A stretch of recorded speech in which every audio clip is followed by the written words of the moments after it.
placer tenerlos a ustedes acá, a amigos principalmente, y distribuidores que nos acompañan de diferentes partes de Latinoamérica. Este evento, por la trayectoria que tiene, representa para nosotros estar acá desde hace muchos años presentes, y para nosotros es un honor estar aquí en Argentina con la presidenta de la empresa, la CEO de la empresa, la señora Angela Pixel, por favor. Y tener invitados a diferentes médicos de toda Latinoamérica. Voy a presentar al doctor Santiago Encinas y al doctor Becerra, los cuales tienen 5 años de la diferencia con el equipo y nos han acompañado en algunos eventos ya hechos en otras ciudades, en otros eventos. El doctor Santiago Encinas reside en Lima, Perú, es oftalmólogo del Instituto Nacional de Oftalmología de Lima, de la Universidad de San Martín de Porres. Tiene un posgrado en la Universidad Católica de Buenos Aires, Argentina. Tiene un fellowship en tratamiento médico y quirúrgico en glaucoma en el Hospital Guillermo Almenara y Ligoyen de la Universidad de San Martín de Porres. Laboralmente es docente de oftalmología de la Universidad de San Martín de Porres. Es docente invitado de la Universidad Peruana Cayetano Heredia y hasta recientemente fue director de la unidad de glaucoma del Hospital Alberto Saurado Solver. Y está como staff del oftalmólogo de la clínica oftalmica. A nivel gremial, es el encargado de la actividad científica de la Sociedad Peruana de Oftalmología y del grupo de glaucoma. El doctor Mario Nicolás Becerra reside en Buenos Aires, Argentina. Es oftalmólogo de la Universidad de Maimónides en Buenos Aires. Hizo el fellow clínico y quirúrgico en Glaucoma Center en la ciudad de Buenos Aires. Y laboralmente es el director del Kaufer Clínica de Ojos como especialista en glaucoma y director del Centro Integral del Ojo. Organizacionalmente pertenece a la Sociedad Argentina de Oftalmología. Doctores, muchas gracias por acompañarnos.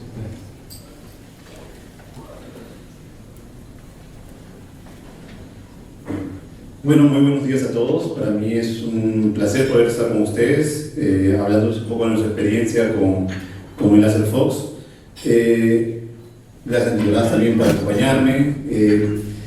El día de hoy vamos a hablar un poco de lo que es el láser transescleral de microciclo, pero yo quería un poco comentarles a todos ustedes acerca de... No está funcionando el pasador de diapositivas. Me ayuda con la siguiente. Un poco del láser Fox. No está funcionando.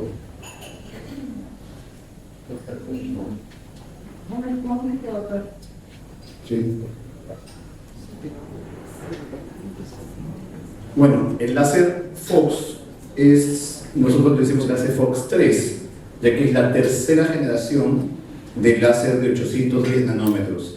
Y esto es importante porque hay que entender que el láser Fox 3, al ser un láser diodo de 810, no es un láser que se ha creado de manera reciente.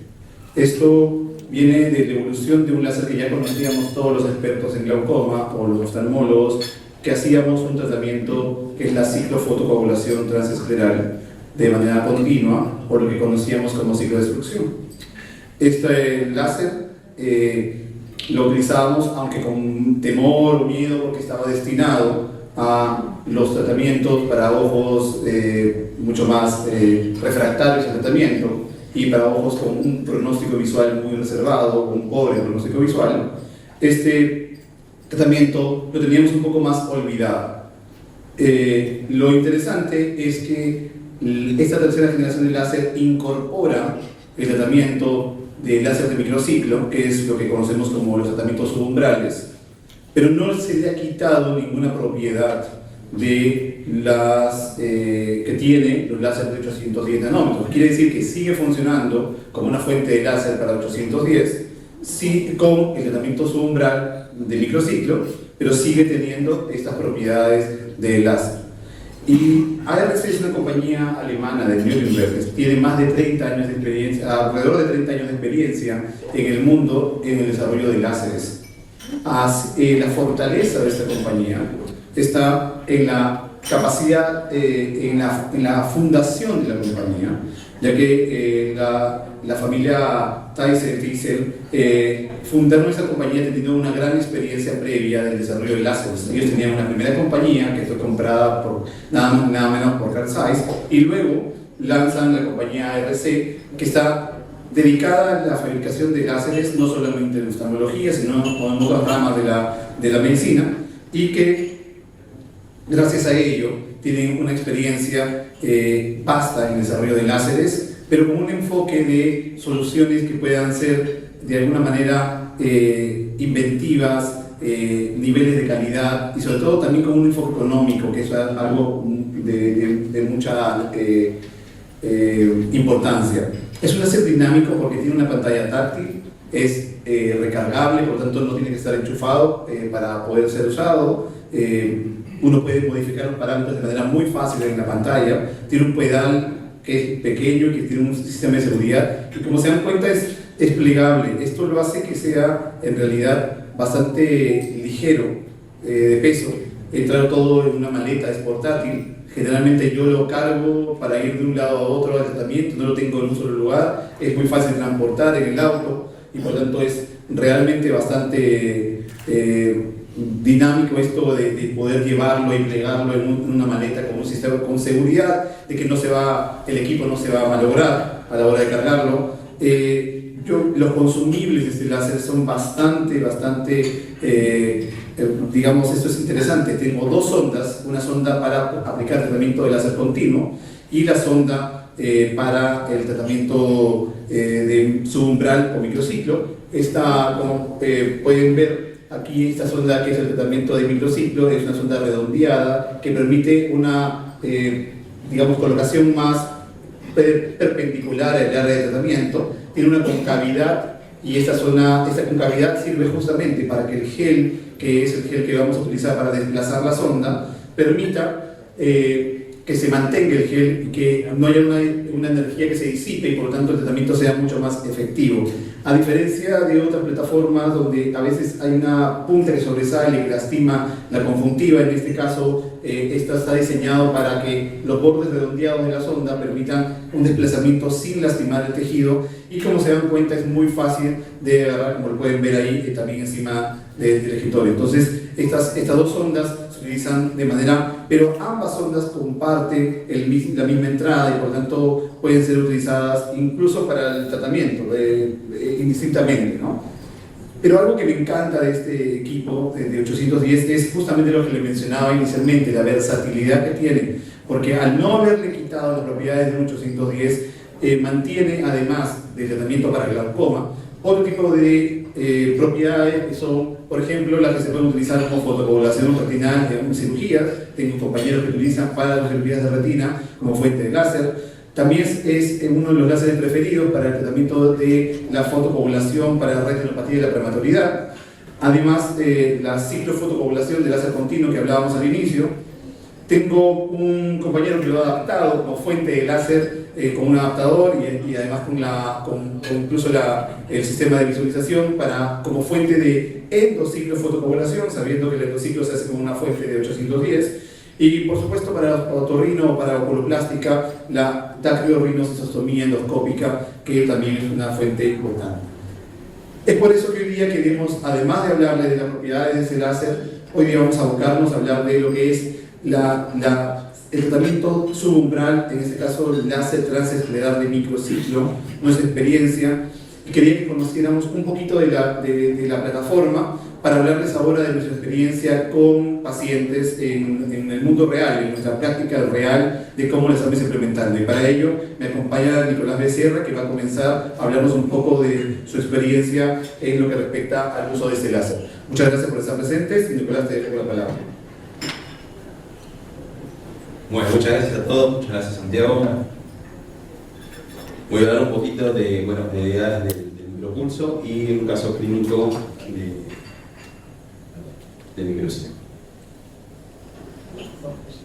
Bueno, en un principio, ¿cómo funciona el láser? Bueno, este es un láser que tiene una longitud de 810 nanómetros, y la energía que emite el láser va a ser absorbido por los epitelios pigmentarios. De ahí va a tener el efecto terapéutico. Tenía dos formas, como decía el doctor Santiago, una en forma continua, que es la más clásica, primitiva, digamos, en la cual cuando uno apretaba el pedal iba descargando energía, eso tenía un efecto térmico y el efecto terapéutico estaba dado por ese mecanismo.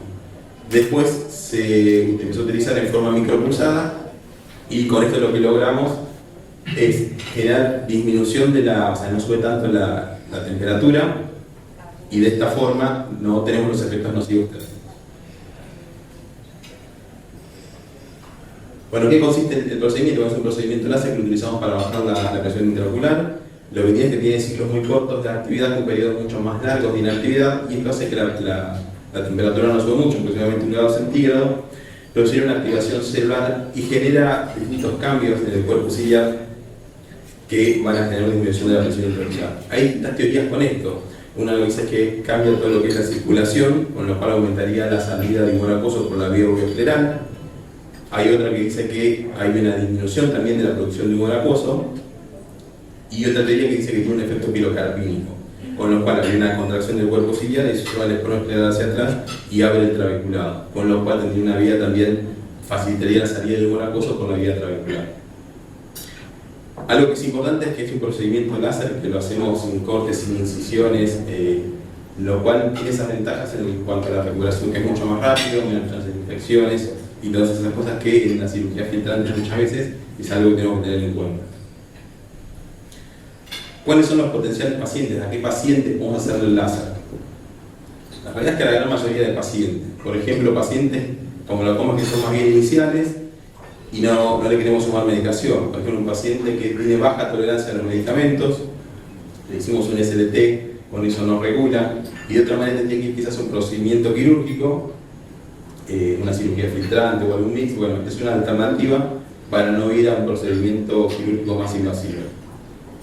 Pacientes, por ejemplo, también que están con terapia médica máxima, tienen la presión algo elevada y necesitamos bajarla un poquito más y queremos evitar la cirugía. Bueno, en este caso también podemos utilizarlo. O pacientes por ahí que ya están operados, que ya tienen una trabeculectomía, tienen una válvula, tienen la presión un poco alta y uno, no sé, tiene un paciente que tiene una válvula y dice que está la presión alta. Le podemos aplicar otra segunda válvula, pero sabemos que el endotelio se tiende a deteriorar.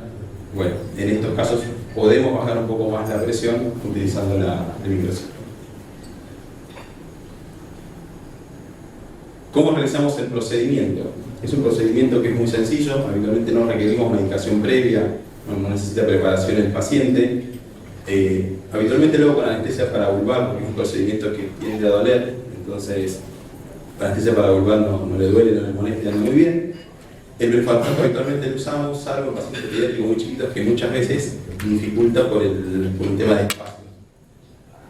Colocamos solución viscoelástica para que el recorrido sea mejor y realizamos el procedimiento láser en 360 grados evitando la trayectoria normal.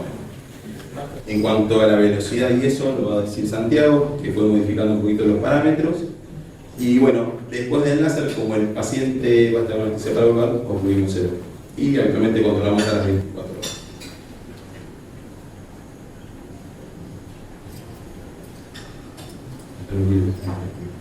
Bueno, en cuanto a la evidencia científica, es un láser que funciona, que baja la presión, no baja tanto. Este es un estudio en el cual evalúa pacientes pediátricos, un promedio de 24 años, 40% aproximadamente con glaucomas congénitos primarios, y se fijaban por un lado lo que es la seguridad del láser y por otro lado la efectividad. Seguimiento a 2 años aproximadamente. Bueno, ¿qué conclusiones se llegó? Que el 66% requería una reaplicación. O sea, con una aplicación no era suficiente, casi 2 de cada 3 requería una reaplicación. Y que el éxito calificado a los 15 meses era del 61%. Si uno se fija en forma absoluta y dice, bueno, es un procedimiento que no funciona del todo bien, porque los índices no son tan altos, pero si uno se fija en la naturaleza de los glaucomas congénitos, que habitualmente suelen ser quirúrgicos, que 2 de cada 3 pacientes podamos por lo menos postergar la cirugía es algo que es muy valioso. Cuando empezamos a usar el láser, en el 2018 aproximadamente, tuvimos un pequeño inconveniente. Empezamos utilizando parámetros un poco más bajos y bueno, lo que vimos es que la presión bajaba, pero en poco tiempo empezaba a subir. Entonces lo primero que dijimos fue, bueno, el láser no está funcionando, es un procedimiento que no anda muy bien, tenemos que ir por otro camino. Después, analizando todo lo que vimos, es que es un procedimiento seguro, que no tiene complicaciones, y por otro lado que la efectividad va a depender de la cantidad de láser que le aplicamos al paciente. Después se fueron haciendo algunos estudios y unas revisiones, y se vio, claro, en realidad el efecto terapéutico y también los efectos adversos están relacionados con la cantidad o el tiempo de láser que nosotros le aplicamos. En un principio, utilizamos nosotros una energía muy baja habitualmente, con lo cual generamos una disminución de la presión intraocular de aproximadamente un 30%, no presentaba complicaciones, pero funcionaba muy a corto plazo. Con potencia un poco más, o sea, no con potencia, sino con un poco más de energía, en 112 a 140 joules, lo que se logra es bajar un poco más la presión y que se sostenga más en el tiempo. Y no tiene complicaciones de importancia. Ahora, si utilizamos mucha más energía, mayor de 200 joules, habitualmente lo que tenemos es una mayor disminución de la presión, pero viene asociada a complicaciones más altas. Con lo cual, los valores en los cuales deberíamos transitar sería entre los 112 y 140, o sea, menor a 200 y mayor a 100.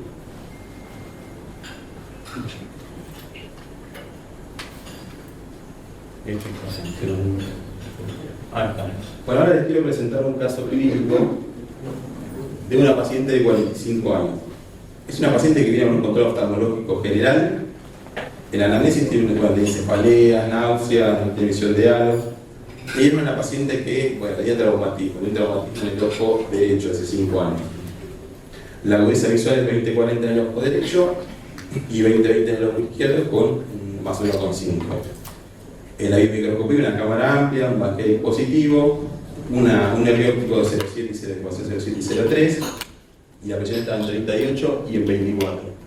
En la gonioscopía se ve que en el ojo derecho tiene un cierre angular orgánico y en el ojo izquierdo ya empieza a hacer cílicas anteriores periféricas.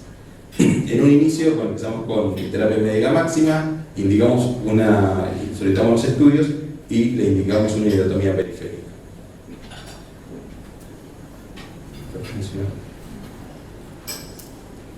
¿Se podrá pasar la siguiente? Bueno, este es el fondo del ojo, la retinografía. Si ven el ojo derecho, tiene una membrana retinal, reumatismo, una excavación de aproximadamente, no se ve del todo bien, pero una excavación más o menos de 0,7 en el ojo derecho, 0,3 en el ojo izquierdo. Le hicimos los estudios, se ve un campo visual afectado en el ojo derecho, en el ojo izquierdo preperimétrico, y en el OCT con la salvedad que al tener esa membrana epirretinal se van distorsionando los valores.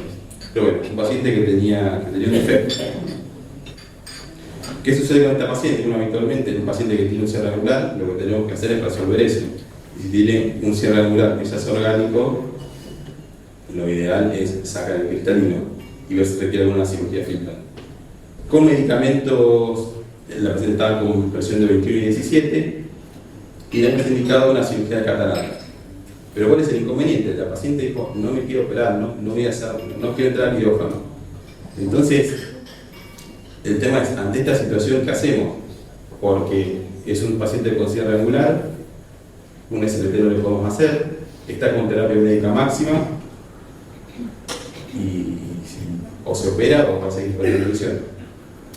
Entonces entré a un tema un poquito quizás polémico, que en su momento, bueno, ante la negativa de la paciente que no se quería operar y tenía lesión elevada con terapia médica máxima, lo que realicé fue hacer un microciclo, pero con los valores modificados. Ya hace un tiempo habíamos empezado a hacer en Bariloche esto, que tenía un efecto que bajaba al comienzo y después tendría a subir, después no lo seguimos usando. Pero bueno, esto es polémico, es debatible en realidad, por varias cosas. Por un lado, porque no tenemos evidencia científica de que con estos valores el láser funcione. Pero bueno, ante esta negativa de la operación decidimos hacer. Bueno, ¿y cómo lo hago? Al paciente lo preparo con proparacaína y silocaína, aproximadamente 20 minutos, media hora. Se acuesta en la camilla, coloco silocaína en jalea, va con un blefarostato y lo que empezamos a hacer es el láser. La potencia va a ser de 2 watts El tiempo de actividad que utilizo son 200 microsegundos y lo puedo bajar a 100. ¿Y de qué va a depender eso si el paciente le duele o no le duele? Entonces, habitualmente trato de hacerlo con 200 microsegundos, tarda mucho menos, tarda la mitad, digamos, del tiempo en realizarlo, y si al paciente le duele, se lo bajo a 100. Y de esta forma, habré hecho a 10 pacientes aproximadamente, va funcionando bastante bien. A esta paciente hice una primera sesión con 30 joules de energía total, bajó un poquito la presión, pero tendió a subir, y después hice una segunda sesión con un mejor resultado.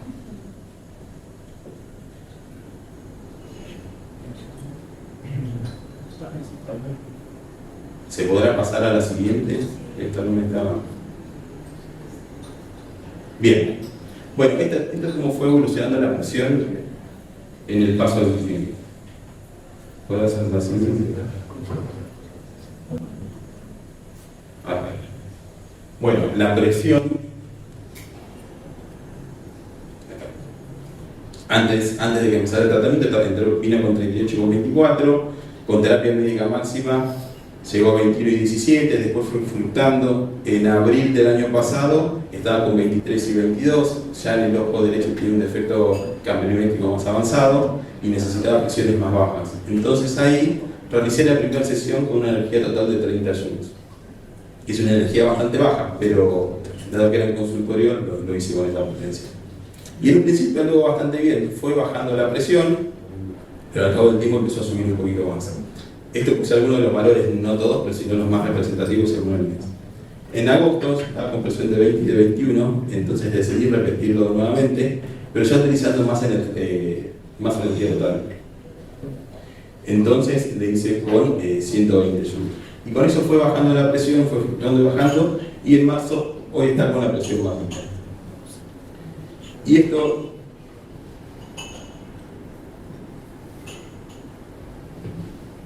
podrá ser la siguiente. Bueno, esto tiene unas ventajas y tiene desventajas, digamos. Por un lado, que no tenemos evidencia científica con estos valores, es algo más experimental y algo que empecé a utilizar como una alternativa a pacientes que por ahí no pueden entrar a quirófano, que por ahí no tienen los recursos económicos para pagar el quirófano en sí. Tampoco tenemos seguridad de que el láser funcione a largo plazo, porque tenemos que hacer los estudios.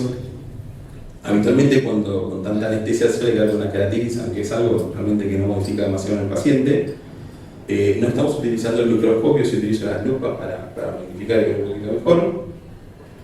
Y por otro lado, otra desventaja es que va como en contra de lo que sería la parte económica, realizar un procedimiento que habitualmente lo hacemos en quirófano y pasarlo a consultorio. Como ventajas lo que tenemos es que le podemos brindar una alternativa a pacientes que en otras circunstancias ya nos quedaríamos sin recursos. Para otros casos en los cuales lo utilizo es, por ejemplo, en pacientes en los cuales se hizo una cicloinstrucción, la presión bajó, pero después subió un poquito más. Y que es un paciente que por ahí no podemos entrar nuevamente a quirófano porque no tienen recursos o por distintas circunstancias. Bueno, en estos casos, al tener el láser en el consultorio, lo realizo de esta forma y me va dando buenos resultados. Por otro lado, contamos con el láser que la sonda es reutilizable, entonces tampoco tenemos gastos considerables. Y tenemos la ventaja con el Fox que lo podemos setear de la forma que nosotros creamos. Y eso es maravilloso porque podemos ir jugando con el tiempo de actividad y de inactividad, lo cual nos permite hacer un procedimiento sin que le duela al paciente y que se pueda llegar a hacer en consultorio. Yo creo que esto no es algo que se dice como algo diciendo, bueno, es algo que se va a hacer en forma generalizada, pero yo creo que quizás para casos muy puntuales, en pacientes muy específicos, puede llegar a ser una alternativa, puede ser una herramienta más que nos puede ayudar bastante. Bueno, y después en términos generales, en relación al microciclo, no a este caso en puntual, el microciclo tiene varias ventajas. Por un lado, es que la curva de aprendizaje es muy corta. Uno hace 1 o 2 y ya no necesita mucho más el curva de aprendizaje. Es un procedimiento que si utilizamos los valores que necesitamos, es efectivo y es seguro. No depende de la transparencia del córnea y eso está muy bueno. No depende de la integridad del ángulo, eso también es muy bueno porque nos da más margen para pacientes con alteraciones en el ángulo. No hacemos cortes de incisiones y esto es buenísimo por el riesgo de infecciones. Y también pasa muchas veces es importante en pacientes que tienen poco control oftalmológico. No siempre sucede que el paciente vive en la misma ciudad en la cual lo tratamos. Entonces, mucha gente por ahí del ámbito rural, entonces tratamos el paciente y muchas veces una trabeculectomía en un paciente que vive en el campo, ya muy ventosa, o que trabaja en lugares en los cuales tiene altas chances de infección. Esto creo que es una muy buena alternativa. Por otro lado, no limita futuras cirugías, no porque hacemos corte, al no hacer nada de eso, después no vamos a tener inconvenientes para hacer una PLP, una trabeculectomía, colocar una válvula. Y es un procedimiento que también nos da tiempo, por ahí nos permite controlar al paciente y retrasar o incluso evitar alguna cirugía. Y en pacientes que tienen glaucomas pediátricos también pueden retrasar o evitar alguna cirugía. Bueno, muchísimas gracias. Eso sería.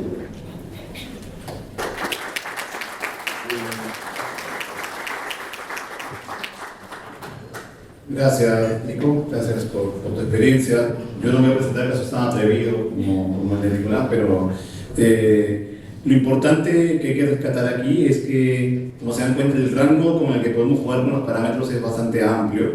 Eso permite que alguien con mucha experiencia, como el equipo, como Nicolás, pueda setear los parámetros en valores y puede probar. Eso no se limita en la plataforma, uno puede setearlo. Al inicio sí es recomendable un poco ceñirse a los parámetros que están más usados, pero con el tiempo e incluso con ganas de investigación uno puede setear los parámetros de la manera que lo prefiera. Yo voy a presentarle algunos casos de la vida real, como los que podemos tener casi todos nosotros, casos reales míos. Esa es una paciente de 70 años que tenía un glaucoma ángulo estrecho, llegaba con una terapia máxima, ya había sido operada, como se dan cuenta, en ambos ojos. Un ojo ya tenía una trabeculectomía, el otro ojo había quedado en una de las trabeculectomías con una midriasis, una atrofia del esfínter. Ella dice que no estaba así, aunque cuando llegó conmigo yo tenía la sospecha de que cuando la habían intervenido quirúrgicamente ya había tenido un cierre, digamos, agudo, y por tanto llegaba así. No tenía una buena experiencia con la cirugía. De hecho, el colega que lo operó era un colega de mucha experiencia, pero de alguna manera no había una buena experiencia, digamos, con el tema quirúrgico, y como se dan cuenta, uno de los ojos tenía la presión ocular elevada. En esos casos, ¿qué se puede hacer? Yo planteé la posibilidad de poner un implante de un dispositivo de drenaje, una válvula de AME, pero cuando se dan cuenta, en esta paciente, fíjense, recuento celular muy bajo, era algo que limita la posibilidad de poner un tubo. A veces podemos decirlo, lo puedo poner retroiridiano, pero considera que esa paciente ya tenía un problema a nivel de la pupila. Por tanto, esa es una paciente donde calza ideal este tipo de tratamientos. Esos son, en ella se hace tratamiento. Fíjense cómo la agudeza visual en el tiempo no cambia, y más o menos a un año de tratamiento la presión ocular sigue siendo una buena presión controlada. Esta paciente, en otras circunstancias, sin un tratamiento como este, hubiera terminado o con una válvula que deteriore sus células endoteliales con el tiempo, y con la realidad de nuestros países donde no podemos tener tratamiento de córnea digamos, tan rápidos, esto hubiera terminado de repente también en una descompensación de la córnea. Entonces, eso es un caso bastante bueno. El siguiente es otro caso mío también, una paciente también con ángulo cerrado en ambos ojos, terapia máxima. Esta paciente sí era mi cosecha propia, yo la había operado varias veces. La verdad que era un caso donde la órbita era un poco pequeña, por lo tanto siempre la cirugía filtrante terminaba estando apretada contra el párpado, y terminé con una válvula. La válvula se extruyó, tuve que quitarle la válvula, y la experiencia quirúrgica en el intento había sido bastante extenso, y resulta que el otro ojo también comienza a subir, o sea, su ojo izquierdo, la presión ocular elevada, y por tanto la experiencia de poner una válvula en esa paciente nuevamente era ¿qué más hacer? Esta paciente no tenía ni una buena experiencia habiendo colocado una válvula, sabía que su conjuntiva no era buena, sabía que había una posibilidad de una extrusión. Nuevamente, una paciente ideal para pensar en este tipo de tratamientos. Fíjese cómo en este caso la presión de 28, luego de un año de tratamiento, la presión está en niveles bastante más adecuados, sin alterar la agudeza visual, pero manteniendo también una terapia máxima de los pacientes. Fíjese que en estos casos yo estoy utilizando los parámetros habituales. En este caso tenemos que apuntar que el duty cycle del láser Fox es de 33.3%, a diferencia de otras plataformas. El duty cycle es un poquito mayor porque el tiempo de apagado es también un poquito más corto. Por lo tanto, cuando aplicamos esa energía con los parámetros habituales que ustedes de repente pueden conocer de otras plataformas, vamos a tener un poco más de energía. Por eso yo en este caso aplicamos 119 y pico, es decir, 120 joules, y por lo tanto el tratamiento podría haber sido incluso más efectivo que con otras plataformas utilizando los mismos parámetros. Sin embargo, también quiero mostrarles cómo hay casos, y esto era lo que nos sucedía habitualmente y lo mencionó Nicolás en su charla, es un paciente de terapia máxima operado de retina con presencia de aceite de silicona. En esos casos también nuevamente muchas veces está indicado el implante de un dispositivo de drenaje, pero sabemos que los dispositivos de drenaje podrían obstruirse con la silicona, hay que ponerlos en la parte inferior, y este paciente realmente no tenía un daño en el nervio óptico muy evidente. De hecho, la lesión del campo visual probablemente sea más relacionada con el láser, el endoláser que le han puesto para sellar la retina que una lesión de glaucoma. Le propuse hacer una cirugía en ese caso aplicar el microciclo con los parámetros habituales, pero pasaba esto, en el tiempo a veces la presión volvía a empezar a subir y por lo tanto teníamos esa idea de que el tratamiento era de repente de corto tiempo, que no funcionaba en todos los casos, que nos quedábamos cortos con los resultados. Y comparando un poco la información, tengo la suerte de compartir en el consejo directivo de la sociedad con la gente de glaucoma, dos grandes amigos que tienen también experiencia con las diferentes plataformas que hay hoy día en el mercado, y una de las tendencias que hay es a empezar a subir los parámetros, a subir la energía, a ir aumentando la energía, que quizás esto nos va a permitir tener mejores resultados. Y hoy en día en mi práctica los cambios que voy haciendo es que puedo llegar hasta 2.5 watts de energía, un poco más de lo que es habitual. El duty cycle sigue siendo 33.3% por el tiempo de prendido y apagado, la relación que hay entre el tiempo de prendido y apagado. Hay algo que es importante, yo he dejado de hacer barridos por hemisferio, hoy en día hago barridos por cuadrante, me sale mucho más fácil no pelearme con el blefaróstato a la hora de irme de un lado a otro, obviamente siempre respetando las horas 3 y las horas 9 para evitar dañar el paquete vascular nervioso. Y otra cosa importante es el barrido, que lo hacemos más lento para que el tejido tenga más tiempo de contacto con el tratamiento, y por tanto esto nos permite tener con valores más altos de repente energía muy similar a la que usábamos antes, pero con mejores resultados. Ojo que yo no hago más de 100 joules de tratamiento, y eso es importante. Cuando ustedes aplican el láser Fox, en la parte de abajo vamos a poder ver la energía acumulada. Por tanto, si yo planifico poner 120 joules de energía, puedo ir dividiendo en la cantidad de veces que yo tenga para aplicarlo. Por lo tanto, yo, por ejemplo, puedo aplicar 35 joules por cuadrante, voy mirando cuánta es mi energía acumulada hasta llegar a la energía que yo quiero.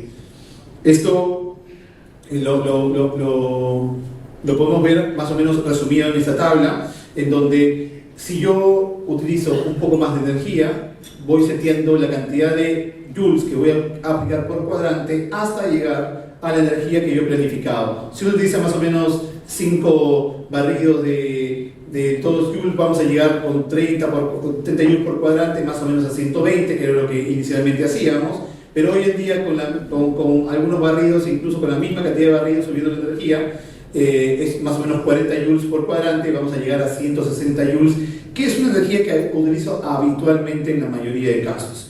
En casos de repente un poco más refractarios, donde no quiero irme por un ciclo de destrucción, podría llegar a 180 joules, pero lo pongo en rojo porque a partir de ahí comienza a haber mucho mayores complicaciones y vamos a ver mayor inflamación en cámara anterior, de repente esta midriasis con pérdida de acomodación y un poco de disminución de la agudeza visual, con lo cual tenemos que tener cuidado o advertirle a nuestros pacientes. Si nuestro paciente es muy joven, por ejemplo, con los problemas de acomodación, tenemos que tener cuidado al momento de aplicar el tratamiento. Y empecé con esto a un poco jugar con los casos. Fíjese, esta paciente es una paciente con hipertensión ocular en el ojo izquierdo y glaucoma pseudofilativo en el ojo derecho. Esta paciente ya había sido sometido a un glaucoma primario de ángulo abierto, a 2 SLT, no tenía ya una buena respuesta, sus pensiones no estaban tan conformes, y en ella decido aplicar parámetros un poco ya con los parámetros nuevos. Fíjense que hubo de 24, la presión me baja a un nivel bastante mejor, considerando la terapia sin afectar su agudeza visual, a pesar de que llegó hasta más o menos una energía de 140 joules, una energía, como le digo, que yo habitualmente utilizo, y que con esto me permite incluso reducir la cantidad de medicamentos, manteniendo presiones mucho más ideales en estos pacientes que ya no son glaucomas refractarios, ya no son los típicos pacientes feos que tenía al inicio, donde hay múltiples cirugías, donde había siempre unos casos desafiantes, sino son pacientes que quizás son más iniciales. Y fíjense, este otro caso, prácticamente era como le dije, este es el caso de un glaucoma pseudofilativo de ambos ojos. Yo le había hecho una trabeculectomía en el ojo que estaba afectado, y este ojo con presiones elevadas, pero con muy poco daño, tanto en la tomografía como en el campo visual. Una paciente que no quería entrar al quirófano, además que no tolera medicación, es decir, alérgica a muchos de los medicamentos.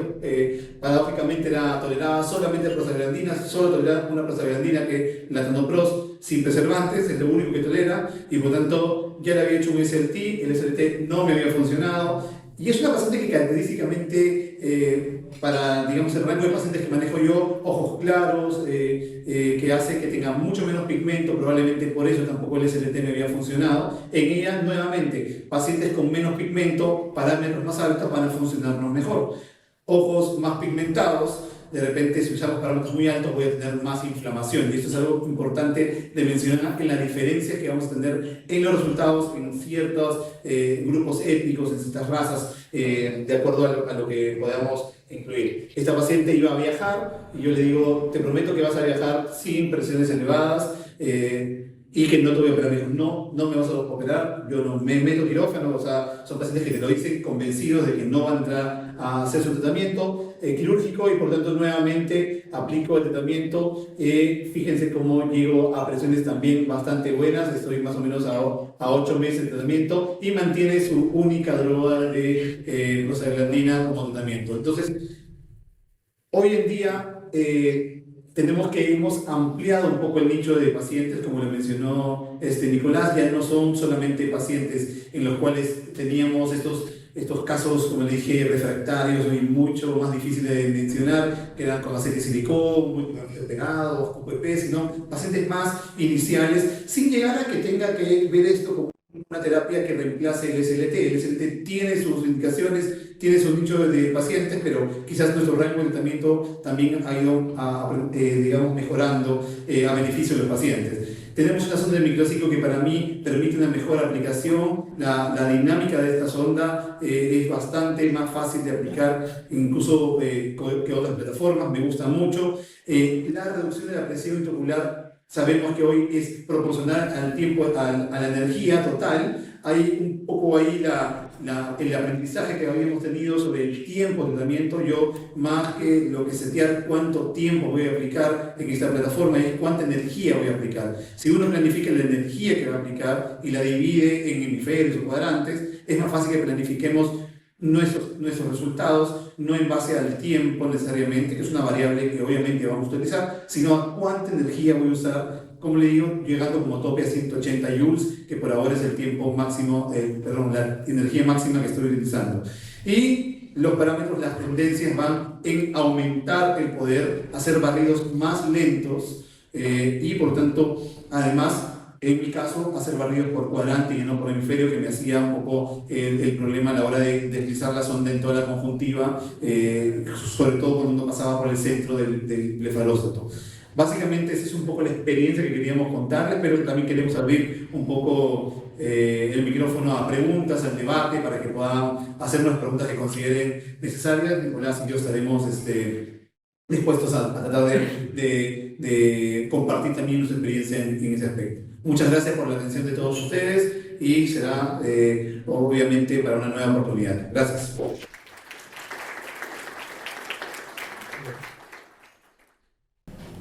Sí, buenos días, muchas gracias. Dos preguntas. Una, ¿aquí cuántos milímetros de limbo aplicar a la sonda? El recurso, Sí. dependiendo de la sonda que utilicemos. Ahora como tenemos la sonda del microciclo, La otra pregunta, dos sondas. claro, en un principio solamente estaba la sonda clásica, que es como si fuese exactamente como el zapatito, que teníamos que aplicarlo a 2 milímetros del limbo aproximadamente, también viendo el tamaño del ojo y varias cositas más, para que el láser termine funcionando aproximadamente a 3 milímetros del limbo. ¿Por qué? Porque desde el borde de la sonda, con la primera sondita, hacia donde estaba el cabezal, digamos, del láser, hay como 1,2 milímetros. Entonces te quedamos a un 3. Pero con la de microciclo directamente ya uno lo aplica sobre el limbo porque ya está pensada la distancia, digamos, para hacerlo. Sobre el limbo. Es muy importante lo que dice porque uno tiene que saber que la sonda va a emitir energía que uno puede setear. No es que la sonda, si uno la pone, va a emitir microciclo y la otra láser continuo. Yo puedo aplicar microciclo con la sonda de zapatito. Lo que pasa es que justamente hace que el tratamiento vaya a una zona distinta y por lo tanto era un poco calcular el lugar. La sonda de microciclo va perpendicular y por lo tanto el tratamiento va a ser mucho más, digamos, directo.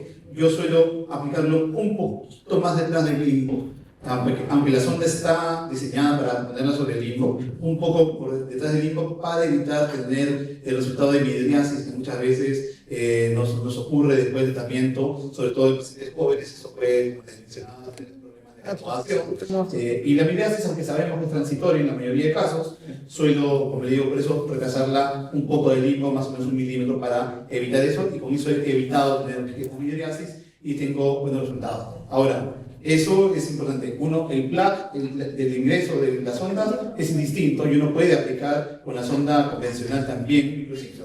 Pero lo ideal es tener la sonda que va a ir de tratamiento mucho mejor. Bien. Una cosita más, claro, la sonda que es tipo zapatito, al cambiar la inclinación, uno tiene que generar una pequeña indentación para que el láser vaya más perpendicular. Entonces, en conjuntivas que son un poco más friables, algunas veces puede hacer como radiación conjuntival o algo de eso, que con la nueva sonda ya no tenemos ese inconveniente. Y en cuanto a la distancia del limbo, también puede tener una pequeña salvedad, digamos, que en hora 12 el limbo es mucho más difuso y tenemos que ser un poquito más conscientes de que quizás tiene que ir un poquito más atrás, o sea, una transiluminación, dependiendo del tipo de paciente, ¿no? Gracias. ¿Qué quieran encontrar en un postoperatorio de las 24 horas, de los 7 días y al 30 días? Muchas veces la presión habitualmente no es como una cirugía filtrante que el otro día ya está bien baja. Puede ser que la presión esté igual, puede ser que esté más baja, puede ser que esté más alta y eso no modifica. Muchas veces sucede que si son pacientes que ya estaban operados anteriormente, vienen con la presión más alta porque están acostumbrados que después de la cirugía suspenden el medicamento. Por más que uno le diga al paciente que tiene que seguir. Pero que suba, que esté más alta, que esté igual, que esté más baja, no modifica en general a mediano o largo plazo en cuanto a la disminución de la presión. Por lo menos desde mi experiencia. Qué buena pregunta. Generalmente, al día siguiente, yo veo que cuando no la veo, me preocupo. Eso es algo que es importante porque siento que el tratamiento no fue suficiente. Sobre todo eso fue el aprendizaje en ojos con menos pigmento.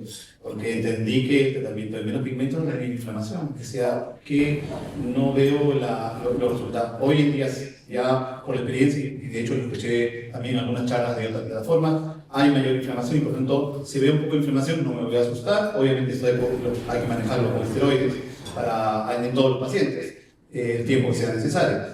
Generalmente yo sí veo una disminución importante de la presión al día siguiente, desde el día siguiente a las 24 horas, pero como dice Nicolás, no me voy a asustar que a las 24 horas no tenga una reducción de la presión, porque muchas veces el bajón de la presión se debe a un mecanismo secundario que es inflamatorio y no necesariamente al mecanismo de efecto del láser en sí. Por lo tanto, hay que tener paciencia muchas veces. Y sobre todo también a las 24 horas, lo que más me preocupa es que no haya una subida de la presión, porque a veces en algunos pacientes la respuesta puede ser hacia arriba. Entonces hay que reiniciar la terapia al paciente rápidamente, no todo de repente de golpe, pero hay que iniciar una terapia y estar seguros de que ese paciente no va a tener una subida, sobre todo en esos ojos que tienen una isla de visión central, que son muy propensos a poder llevar a un wipeout. Entonces, por tanto, es necesario que tengamos eso en cuenta. El resultado del tratamiento, lo que vamos a ir viéndolo, generalmente a la semana, como me preguntaste, ya tenemos que ver una reducción de la presión y manejando también que vaya reduciendo la inflamación. Y al mes ya tendríamos que tener una respuesta de tratamiento, digamos, final, donde uno puede estimar que el tratamiento que ha aplicado, digamos, sea suficiente. Y ahí también va algo importante, y es que podemos reaplicar el tratamiento en el caso no hayamos encontrado la presión que hubiéramos planificado. Y en este caso, si replicamos, podríamos subir también los parámetros con el objetivo de encontrar, porque entendemos que este paciente no ha llegado a tener el efecto, digamos, deseado, ¿no? ¿Cuánto tiempo esperan entre un tratamiento y el otro? Habitualmente, clásicamente, yo no hacía el tratamiento antes de los 3 meses por el tema inflamatorio. Hoy, en algunos pacientes donde no hay inflamación y donde veo que el resultado, como digo, no fue el habitual, puedo hacerlo hasta después de 30 días. Antes de eso, no he tenido ninguna experiencia de repetirlo. Pero habitualmente, mi parámetro casi siempre hasta hace un tiempo era no antes de los 90 días. Hoy, en algunos casos, que no hago muchos tratamientos en realidad, lo he aplicado, digamos, pasado los 30 días, pero sobre todo aquí en casos, como les voy a explicar, donde veo que inicialmente no tenía mucha inflamación, no hubo una reducción de la presión y suelo repetirlo a los 30 días con más energía con el objetivo de bajar la presión.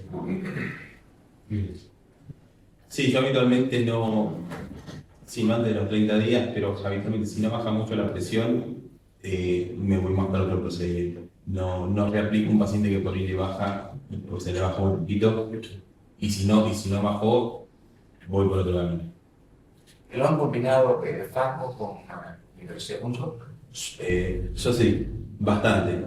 Y habitualmente lo que hago es primero el microciclo y después la FACO, porque si no después tiende a desregularse. Entonces lo puedo utilizar más psicodélico. Claro, por las incisiones de la FACO, si lo hace uno después, es lo que está más hipotónico y a veces cuando lo va pasando se desvalvula y pierde presión el ojo. Entonces habitualmente empiezo primero con el láser y después la cirugía. Sí, eso es algo que se puede hacer. Hay algunas experiencias haciendo microciclo previo y luego la FACO en 2 turnos quirúrgicos, pero eso le genera un sobrecosto al paciente, hay que usarlo desde el quirófano, eso dependiendo del caso. Y lo otro es hacerlo al mismo tiempo, pero con lo que dice Nicolás, siempre comenzando por el microciclo y terminando con la FACO, porque si no, al momento de la verdad, me pasó en un caso, tenían el prolapso por la incisión, prolapso del iris, había que poner el punto de las incisiones, si el ojo ya no está no tiene a veces la memoria de cómo estaba el ojo previamente sobre la profundidad de la cámara también es distinta, por lo tanto hacerlo después no es una opción, ¿no? Es mejor hacerlo. Y incluso si uno lo quiere hacer después de una FACO recientemente operada, también es más difícil, por tanto si hay que aplicarlo, pues lo aplicamos antes o durante, pero primero siempre el microciclo antes de la. ¿Y si no funciona en la segunda vez grave o puede ser otra tercera vez? En glaucoma nada está dicho. Nosotros estamos acostumbrados a lidiar con las opciones que tenemos. Hoy en día empezamos con terapia médica o SLT, hacemos tratamientos mínimamente invasivos, tenemos las opciones de microciclo, tenemos las opciones de ciclodestrucción y las cirugías tradicionales. Siempre hay una opción de que no funcione bien, pues eso que decir sobre el paciente es una terapia relativamente nueva, las experiencias todavía están apareciendo en el camino y si no funciona el segundo tratamiento, suelo yo no reaplicarlo. Incluso hay pacientes donde con una aplicación, como dice Nicolás, yo digo no funcionó, vamos para otro camino y ya está. Nosotros tenemos que, es una herramienta más. Y ahí siempre hay que puntualizar que yo por hacer este tratamiento no he dejado de operar trabeculectomías, ni he dejado de operar válvulas, no es que a todo el mundo le pongo el láser, es una opción que tengo hoy en día en mi árbol terapéutico para algunos pacientes, pero también tengo pacientes en los cuales quizás mi requerimiento de bajar la presión es mayor y me voy por una filtrante o me voy por un estudio de drenaje, pero en este caso muchas veces no tengo opción. Y este es mi único visita. Permiso. Doctora Carlos, vamos a proceder con la última pregunta con usted. Y después que nos están mandando a sacar el celular. Ok, perfecto. Profesor de Honduras, ya muy bonita la charla. Dos cosas importantes.